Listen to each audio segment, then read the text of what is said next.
What's up YouTube? This is Batman doing an emergency commentary. As the world's #1 Halo player, I thought it was important that I speak out on behalf of the Halo community and denounce the recent perversion of our beloved franchise by the regime. As you probably have heard, Der Führer posted himself as the Master Chief on his safe space Truth Social, taking credit for ending the console wars. In reality, the console wars have been over for a long time. Every multiplayer game for the last 5 years or more has launched with crossplay capabilities.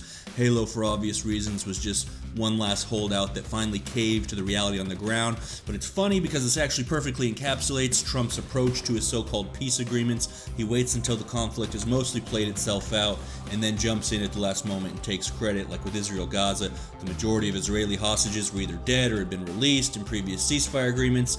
Gaza itself had been flattened into sand dunes of debris with about 70,000 Gazans dead, many of them women and children. And of course, the larger geopolitical impasse that led to this conflict in the first place is more unresolved than ever. I mean, it's right out of Helldivers. Like, you can just picture Trump in his Helldiver outfit, has a flag with a big old peace sign on it, plants it in a pile of corpses on a planet that's been rendered uninhabitable, and he's like, "Oh yeah, for peace!" John Cena hyping up the crowd behind him. It's funny, I actually used a similar conflict resolution strategy in high school. Like, a fight would break out, and you want to be a hero and step in between the guys, break it up, but also you don't want to get punched in the face. So what I do is let them duke it out for 5 minutes or so, and then once they were super tired out, one guy's gasping for air, limping around, the other guy's on the ground in the fetal position crying, then I would leap into action like, whoa, whoa, whoa, everyone just take a deep breath, let's talk this out. And basically I ended up being widely recognized in my high school as sort of like a hero with a cool head, a really mature role model kind of guy.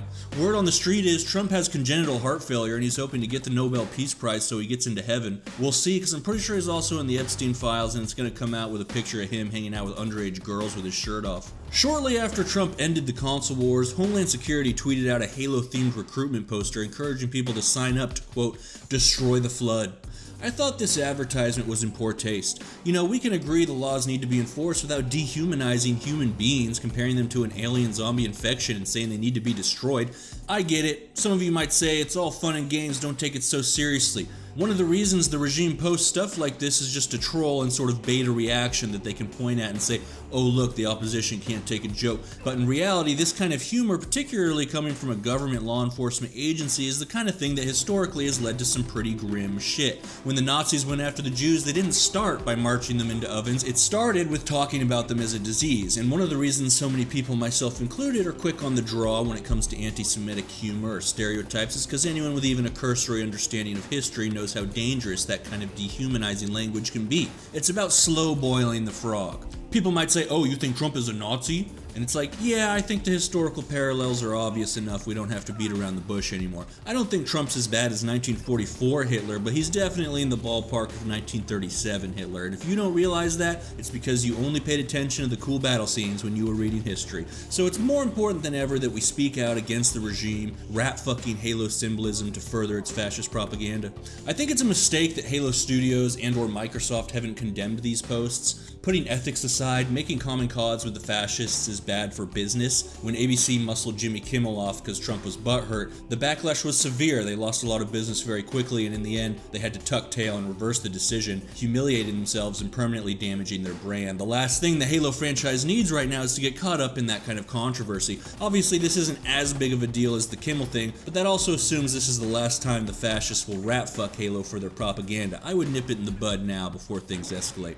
As for GameStop, I did not realize their CEO is now some Trump lackey. I think whatever the grand comeback strategy was supposed to be for this long since redundant store chain that was driving all that meme stock action a couple years ago, I guarantee you it's not going to work if their CEO goes all Mike Lindell and alienates half the country. Trump's approval rating today is the lowest it has ever been. People don't realize this because most major media and social media platforms have been bought up by Trump lackeys like Zuckerberg, Bezos, Musk, and Larry Ellison, and they're doing their best to prop up the regime, but it's a really bad time to be associated with that stench. As for Marty O'Donnell, I swear, never meet your heroes, man. How unfortunate he turned out to be just another crank. After embarrassing himself during his first run for Congress, he has inserted himself into this moment because he is an old, bored narcissist, desperate for relevancy and playing the kiss ass so that he can either get Trump's endorsement in his next foolish attempt at Congress, or short of that, a phone call from Halo Studios bringing him in on the new remaster, which by the way is going to be really, really bad and probably finish off the franchise for good.